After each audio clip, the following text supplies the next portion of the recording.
Students, दृश्य success academy online classes में एक बार पुनः आपका स्वागत है। मैं विशाल सर एक बार पुनः आपके लिए एक नया वीडियो लेकर आया हूँ। मेरे वे स्टूडेंट्स जो कि थर्ड सेमेस्टर में हैं और जिनकी परीक्षा आने वाली है, उनके लिए जो आपका पेपर का टाइटल है वो है आपका ब्रिटिश एंड अमेरिकन ड्रामा, जिसमें बहुत ही इंटरेस्टिंग कुछ प्लेज हैं आपके सिलेबस में। तो अब मैं आपको उन जो प्लेज आपके सिलेबस में हैं उनके समरी, उनके कैरेक्टर्स, ये सब के वीडियोस में आप दूंगा आपको। तो इसमें पहला जो आपका प्ले है उसका नाम है ओथेलो। पहले प्ले का नाम है ओथेलो। तो सबसे पहले हम लोग बात करते हैं leading characters in the play. तो ओथेलो की बात करते हैं। ओथेलो कौन है? ही वॉज ए नोबल मूर। ये एक महान, आप कह सकते हैं मूर के कई अर्थ होते हैं। काला व्यक्ति मूर का मतलब होता है, साथ ही साथ मूर का मतलब होता है एक ऐसा व्यक्ति जिसका संबंध किसी राजसी परिवार से रहा हो। ठीक, तो एक नोबल मूर है। He came to Venice travelling from Egypt in a childhood. वह अपने बचपन में ही इजिप्ट से यात्रा करते हुए कहाँ आ गया? वेनिस। तो ध्यान रखिएगा, इस प्ले में जो सेटिंग है, जो बैकग्राउंड है हमारा प्लेस, वो है वेनिस। तो कहाँ? बचपन में ही वो कहाँ से आ गया था? इजिप्ट से Venice. He belong to a royal siege. वह राजसी परिवार से संबंध रखता है। He embraced Christianity. उसने क्या किया जब वो इजिप्ट से आया, जब वेनिस में, तो उसने सबसे पहला काम किया, क्रिश्चियनिटी अपनाई एंड द बेनेटियन कल्चर। और वेनिस का जो कल्चर था, संस्कृति थी, उसको भी फॉलो करना स्टार्ट किया।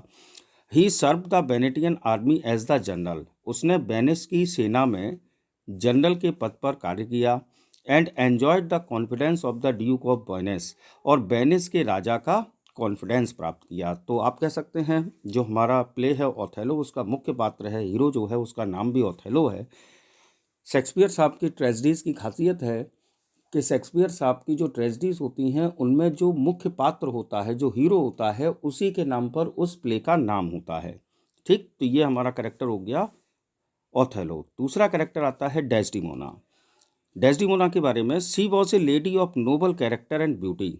अगर हम इसकी बात करें डेस्डिमोना की, तो यह एक नोबल कैरेक्टर और बहुत अधिक सुंदर एक महिला है। She was the daughter of Brabantio. वह ब्रेवेंशियो की पुत्री है एंड वाइफ ऑफ ओथेलो, और ओथेलो की वाइफ है, पत्नी है।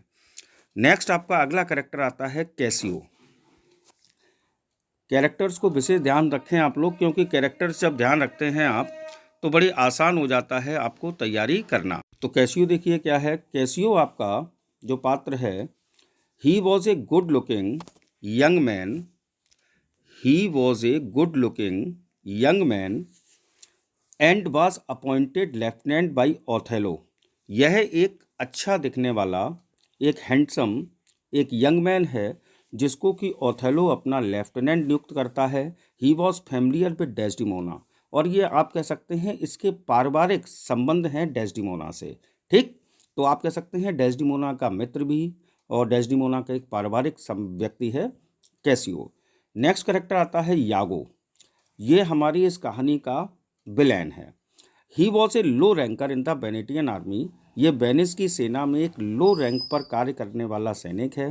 He was A flag bearer. इसकी पोस्ट क्या है? फ्लैग बियरर, यानी कि झंडा उठाकर चलने वाला। बाई कैरेक्टर कैसा है ये व्यक्ति? He was jealous. जेलस है ये, स्पाइटफुल है, सेक्रेटिव है, सेल्फिश है और कनिंग है। यानी कि एक विलेन में जितने भी कैरेक्टरिस्टिक फीचर होने चाहिए वो सब इसके अंतर्गत हैं। ठीक, अगला पात्र है एमिलिया। एमिलिया क्या है? She was wife to Iago. ये यागो की पत्नी है। She attended on Desdemona as her maid. और ये डेस्डिमोना के साथ रहती है, उसकी मेड के रूप में कार्य करती है। अगला कैरेक्टर है रोडेरगो। रोडेरगो कौन है? He was a Venetian young man. ये वेनिस का एक यंग मैन है। He love Desdemona. ये डेस्डिमोना से प्रेम करता था।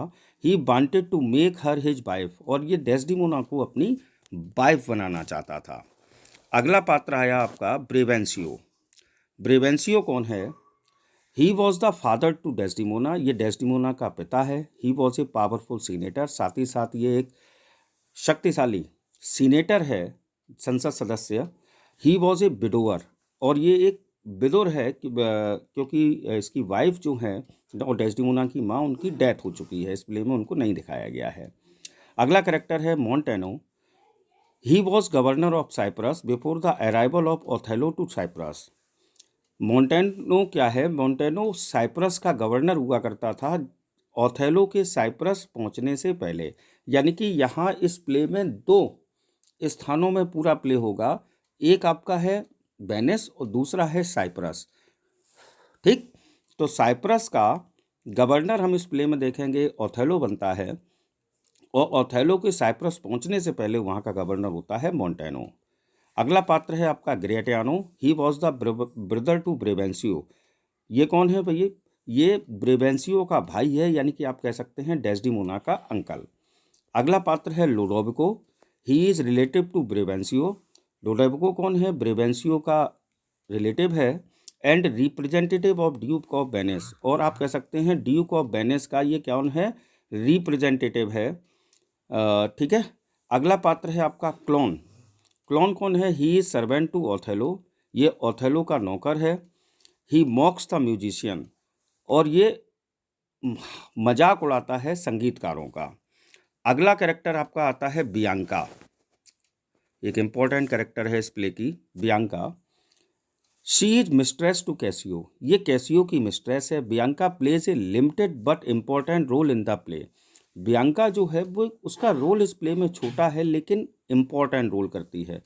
Seller, officer, messenger, gentleman, musician, heralds, attendants, ये यहाँ तक इम्पोर्टेंट इन द प्ले हो गया।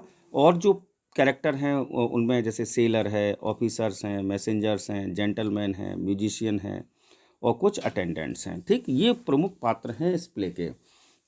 अब हम लोग ओथेलो की थोड़ी सी बैकग्राउंड की बात करते हैं। तो Othello was published in 1604। Othello का पब्लिकेशन हुआ 1604 में, and its material was borrowed from 100 tales written by Giraldi Cinthio. Shakespeare साहब ने इस प्ले का मटेरियल जो है वह गिरेल्डी सिंथियो के द्वारा लिखाया गया एक प्ले है 100 टेल्स, वहाँ से लिया है।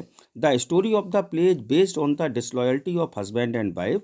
इस प्ले की जो स्टोरी है वो बेस करती है, आधार है disloyalty of husband and wife, यानी कि पति और पत्नी की एक दूसरे के प्रति डिसलॉयल्टी, एंड देयर जेलेसीज, और उनकी जलन, as given in the story collection, जैसा कि 100 टेल्स स्टोरी में दी गई है। Shakespeare had made changes in the story. Shakespeare ने इस प्ले ओथेलो में इस स्टोरी को में परिवर्तन लाए हैं, and given it a new colour, और इसको एक नया रंग देने का कार्य किया है। तो चलिए अब हम लोग स्टार्ट करते हैं प्ले ओथेलो। ठीक, तो 5 एक्ट का प्ले है ओथेलो हमारा, ध्यान रखिएगा। और शेक्सपियर साहब के जितने भी प्ले हैं वो मोस्टली 5 एक्ट के होते हैं। नाटक का आरंभ वेनिस की एक सड़क पर होता है। रोडेरिगो, जिसके बारे में हम अभी पढ़ चुके हैं, डेस्डिमोना से विवाह करने की इच्छा करता है। जब उसे ओथेलो के साथ डेस्डिमोना के भागने का समाचार मिलता है तो वह निराश हो जाता है। यानी कि डेस्डिमोना ने भागकर किससे विवाह किया? ओथेलो से। तो जब ये समाचार रोडेरिगो को मिलता है तो वो बेचारा निराश हो जाता है। वह यागो को इसी उद्देश्य से धन देता रहा था कि डेस्डिमोना के सभी कार्यकलापों के विषय में वह उसे सूचित कराएगा। यानी कि उसने यागो को पैसे दे रखे थे और वो यागो को पैसे देता था कि, और यागो का काम ये था कि यागो डेस्डिमोना के सभी जो कार्यकलाप हैं उन पर ध्यान दे और उसकी सूचना रोडेरिगो को आकर दे। यागो से अपनी निराशा के विषय में बताता है कि उसके स्थान पर ओथेलो ने कैसियो को अपना लेफ्टिनेंट नियुक्त कर लिया है। यागो ये चाहता था कि ओथेलो जो है वो उसे अपना लेफ्टिनेंट बनाए, लेकिन उसने किसको अपना लेफ्टिनेंट नियुक्त कर लिया? कैसियो को। तो यागो भी निराश है, वो उसे अपनी निराशा के विषय में बताता है। यागो तथा रोडेरिगो ब्रेवेंसियो के घर यह बताने के लिए जाते हैं कि उसकी पुत्री डेस्डिमोना ओथेलो के साथ भाग गई है। रोडेरिगो ब्रेवेंसियो को ओथेलो के यहाँ ले आता है, यानी कि यागो और रोडेरिगो दोनों जाते हैं ब्रेवेंसियो के घर उसको ये बताने के लिए कि तुम्हारी पुत्री जो है वो ओथेलो के साथ भाग गई है। और उसके बाद रोडेरिगो जो है वो ब्रेवेंशियो को उस स्थान पर लेकर आता है जहां डेस्डिमोना ओथेलो के साथ रुकी हुई है। ठीक, और ये सारी सूचनाएं कौन देता है? यागो देता है, जबकि यागो दूसरी तरफ नौकर किसका है? ओथेलो का।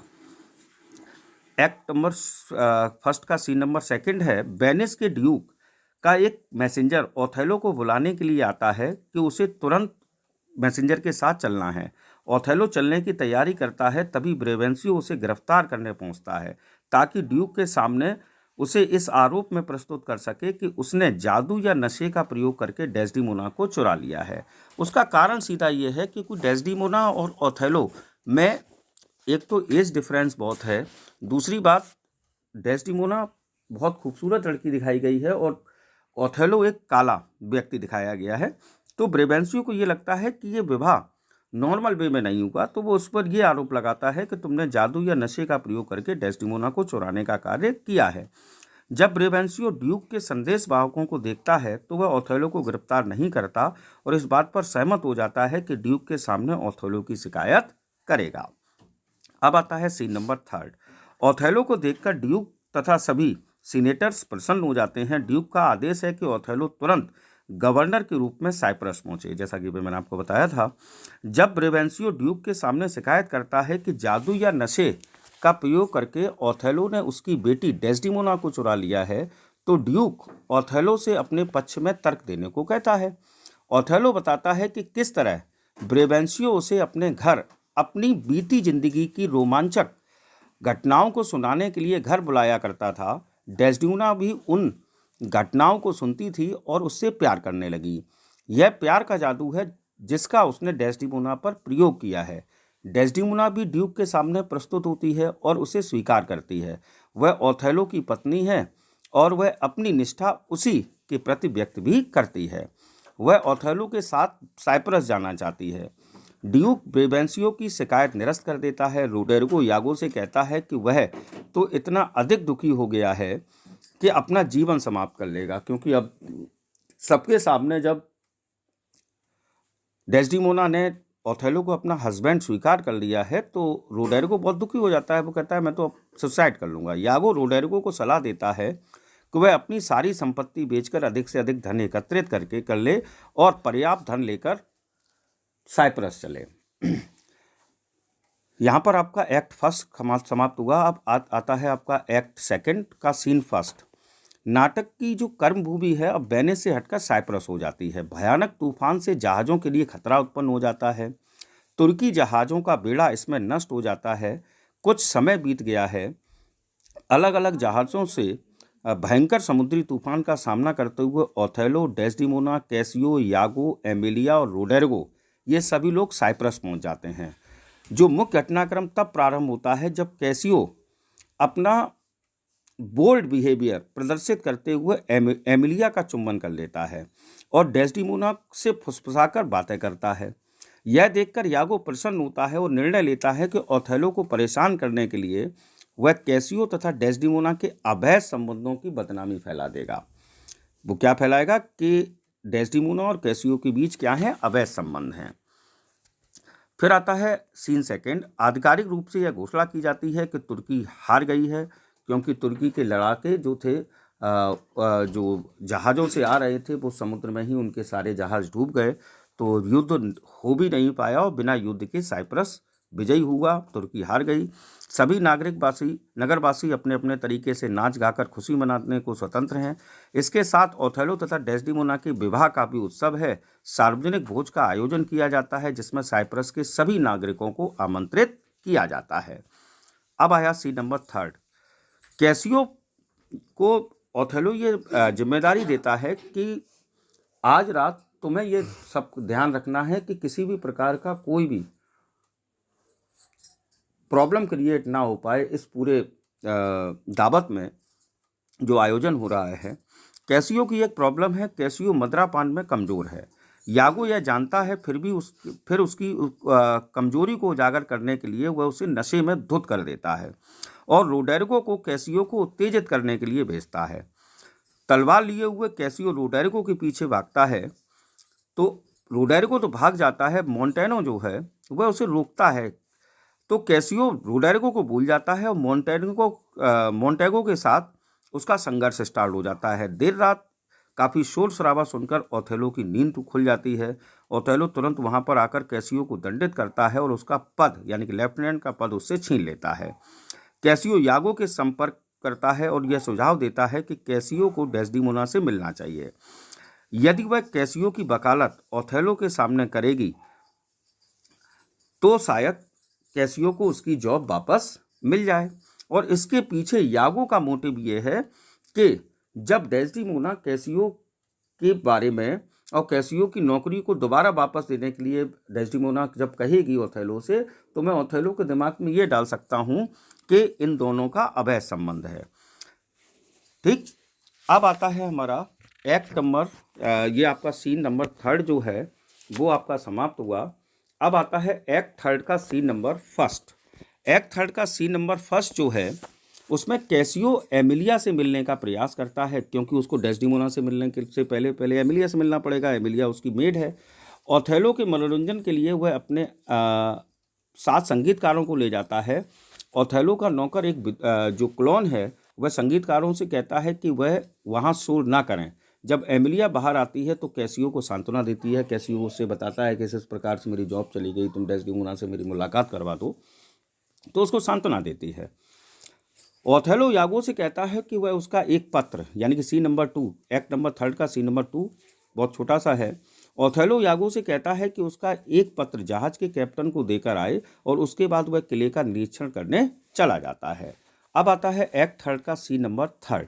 कैसियो डेस्डिमोना से मिलता है। वह आश्वासन देती है कि वह ओथेलो से उसकी सिफारिश करेगी। ओथेलो को संदेह होता है कि कैसियो डेस्डिमोना की वासना शांत करने के लिए गुप्त रूप से उससे मिलता है। यागो ओथेलो के कान भरता है, उसके इस संदेह की पुष्टि करता है। जब डेस्डिमोना कैसियो की सिफारिश करती है, ओथेलो परेशान हो जाता है, उसके सिर में दर्द होने लगता है। डेस्डिमोना उसे अपना एक रूमाल देती है। ओथेलो कहता है कि ये रूमाल बहुत छोटा है और वह रूमाल वहीं गिर जाता है। इसमें ये हैंड कर्चीफ एपिसोड एक बहुत इम्पॉर्टेंट रोल प्ले करता है। ये रूमाल जो अभी डेस्डिमोना ने ओथेलो को दिया, ये रूमाल कोई साधारण रूमाल नहीं है। ये रूमाल ओथेलो को उसकी माँ ने दिया था जब उनकी माँ की डेथ होने वाली थी। तो और ये कहा था कि ये रूमाल जो है ये मुझे एक जादूगरनी ने दिया था और ये कहते हुए दिया था कि जब तक ये रूमाल मेरे पास है मेरे पति मुझसे प्रेम करते रहेंगे। तो मरते समय ओथेलो की माँ ने ये कहा था कि तुम अपनी वाइफ को ये रूमाल देना।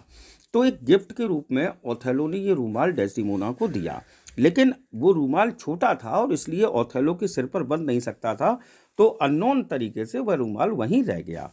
एमिलिया इस रूमाल को उठा लेती है और प्रसन्न होती है क्योंकि उसका पति यह रूमाल चाहता था। कौन? एमिलिया का पति यागो।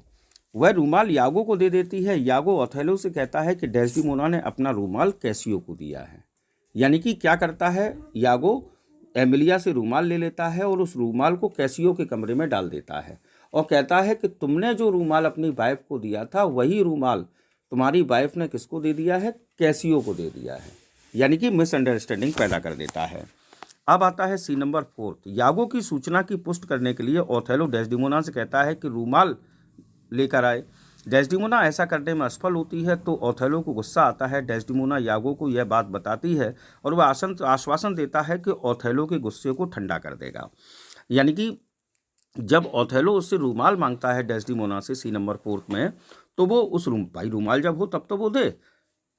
तो भैया मतलब वो बहुत गुस्सा होता है ओथेलो और गुस्सा होकर चला जाता है वहाँ से। यागो जो है तब वहाँ आता है तो डेस्डिमोना यागो से हेल्प मांगती है। इस प्ले की एक खासियत है कि सबसे बड़ा विलेन है यागो और जो भी इस प्ले में परेशानी में आता है वो हेल्प मांगता है यागो से और इसी बात का यागो फायदा उठाता है। अब आता है एक्ट नंबर 4 का सीन नंबर 1। यागो एक तरकीब खेलता है कि ओथेलो से दूर पर किसी एक ऐसे स्थान पर खड़े होने को कहता है जहां से वह गुप्त रूप से सारा दृश्य देख सके। अब वह कैसियो के आने का इंतजार करता है। जब कैसियो आता है तो यागो उससे बियांका के बारे में बात करता है क्योंकि बियांका मिस्ट्रेस है उसकी। उसके बारे में चर्चा करते समय कैसियो हंसता है। बियांका के बारे में चर्चा करता है तो वह हंसता है, नॉर्मल सी बात है। ओथेलो समझता है कि कैसियो डेस्डिमोना के पास गुप्त रूप से जाने की बातें बता रहा है। ठीक, तभी बियांका आती है और कैसियो को रूमाल देती है। ओथेलो इस रूमाल को पहचान जाता है, यह वही रूमाल है जो उसने डेस्डिमोना को दिया था। जब कैसियो चला जाता है तो यागो ओथेलो से कहता है कि डेस्डिमोना ने वह रूमाल कैसियो को दिया था जिसने इसे बियांका को दे दिया। ओथेलो डेस्डिमोना को जहर देकर मारना चाहता है, लेकिन यागो सलाह देता है कि जिस बिस्तर पर उन्होंने दुराचार किया है उसी पर उसे गला घोट कर मारे। जहर देकर ना मारे, यागो उससे कहता है, बल्कि गला घोट कर मारे। इधर लोडोविको और ग्रेसियानो वेनिस से आते हैं। लोडोविको ड्यूक का पत्र ओथेलो को देता है। पत्र में यह सूचित किया जाता है कि अब ओथेलो के स्थान पर कैसियो साइप्रस का गवर्नर होगा तथा ओथेलो को तुरंत वेनिस वापस बुलाया जाता है। पत्र पढ़कर ओथेलो निराश हो जाता है। अब आता है एक्ट 4 का सीन नंबर 2। एमिलिया जो है, पूछे जाने पर एमिलिया डेस्डिमोना, मतलब जब ओथेलो एमिलिया से पूछता है उसके कैरेक्टर के बारे में डेस्डिमोना के, तो एमिलिया डेस्डिमोना के कैरेक्टर की प्रशंसा करती है, लेकिन ओथेलो उस पर विश्वास नहीं करता क्योंकि वह कैसियो के हाथ में रूमाल देख चुका है। ओथेलो डेस्डिमोना को वेश्या कहकर पुकारता है।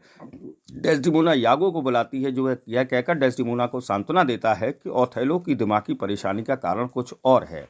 यागो रोडेरिगो से कैसियो को खत्म करने को कहता है। इधर यागो कहता है, मतलब ओथेलो कहता है कि तुम यागो से कि तुम कैसियो को मारो और मैं डेस्डिमोना को मार दूंगा। ठीक, तो यागो खुद तो नहीं मारता, बल्कि रोडेरिगो से कहता है कि तुम कैसियो को मार दो। Scene number 3। डेस्डिमोना सोचती है कि कोई भी महिला अपने पति को धोखा नहीं दे सकती, लेकिन पत्नियों की बेवफाई पर एमिलिया उसके विचारों का समर्थन नहीं करती। अब हमारा लास्ट एक्ट शुरू होता है, एक्ट 5 सीन नंबर 1। रात में बियांका के घर के पास रोडेरिगो कैसियो की हत्या करने का प्रयास करता है, लेकिन असफल हो जाता है। कैसियो केवल घायल होता है, लेकिन यागो रोडेरिगो की हत्या कर देता है। यानी कि रात का समय है, बियांका के घर से कैसियो वापस आ रहा होता है, तभी रोडेरिगो उस पर हमला करता है। इस हमले में कैसियो बच जाता है, खाली घायल हो जाता है, तो दौड़कर यागो पहुंचता है और यागो रोडेरिगो की हत्या कर देता है, यह दिखाने के लिए कि मैं कैसियो का कितना बड़ा समर्थक हूं। सहानुभूति प्रकट करते हुए यागो कैसियो को मरहम पट्टी की व्यवस्था करता है। अब आता है हमारा लास्ट सीन, फिर एक्ट 5 सीन नंबर 2। जब ओथेलो डेस्डिमोना के बेडरूम में प्रवेश करता है तो उस समय वह सो रही होती है। ओथेलो अपने आप से कहता है कि उसने डेस्डिमोना की हत्या का संकल्प क्यों किया। इससे उसका मानसिक संघर्ष उजागर होता है, साथ ही साथ डेस्डिमोना के प्रति उसका प्रेम भी प्रकाश में आता है।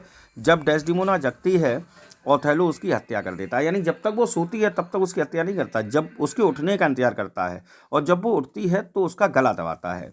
एमिलिया यह बताने के लिए आती है कि कैसियो पर हमला हुआ है, लेकिन डेस्डिमोना को मरता हुआ पाती है। वह ओथेलो पर आरोप लगाती है कि उसने एक निरपराध महिला की हत्या की। जब एमिलिया यह बताती है कि किस प्रकार उसी ने यागो को वह रूमाल दिया था, तो ओथेलो दुखी होता है। यागो तब तक आ जाता है, वह अपनी वाइफ एमिलिया को स्टैप कर देता है, छुरा भोंक देता है। यागो पकड़ा जाता है और गिरफ्तार होता है। डेस्डिमोना की हत्या के अपराध में ओथेलो को भी बंदी बनाया जाता है। बंदी गृह में ओथेलो आत्महत्या कर लेता है। कैसियो साइप्रस का गवर्नर बन जाता है। ओथेलो को दंड के देने का अधिकार उसे प्राप्त होता है। ग्रेसियानो को ओथेलो की संपत्ति का संरक्षक नियुक्त किया जाता है। लोडोविको यह सब बताने के लिए वेनिस प्रस्थान कर लेता है। तो ये आपका प्ले है ओथेलो। और जैसा कि नियम है शेक्सपियर ट्रेजेडी में कोई ना कोई शिक्षा मिलती है, तो इस प्ले से भी हमें ये शिक्षा मिली कि हमें आंख बंद करके किसी पर भरोसा नहीं करना चाहिए। आई होप आपको ये वीडियो पसंद आया होगा। यदि आपको वीडियो पसंद आया हो तो प्लीज़ लाइक, कमेंट और शेयर ज़रूर करें। और अगर अब तक आपने मेरे चैनल को सब्सक्राइब नहीं किया है तो please subscribe my channel. Thanks for watching. जय हिंद, जय भारत।